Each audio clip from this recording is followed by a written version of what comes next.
for Paramashiva to manifest. With this one spiritual powerful cognition, chant this Mahavagya. Om Nithyananda Paramashivoham. Om Nithyananda Paramashivoham. Om Nithyananda Paramashivoham. Om Nithyananda Paramashivoham. Om Nithyananda Paramashivoham. Om Nithyananda Paramashivoham.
Om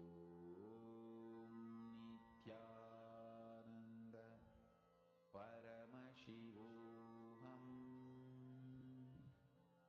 Om Nithyananda Paramashivoham. Om Nithyananda Paramashivoham. Om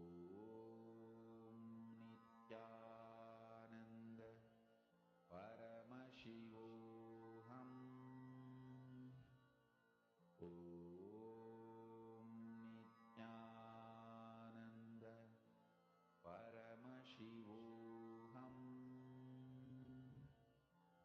Om Nithyananda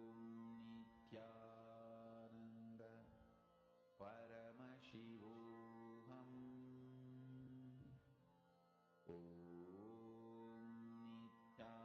Nithyananda Paramashivoham.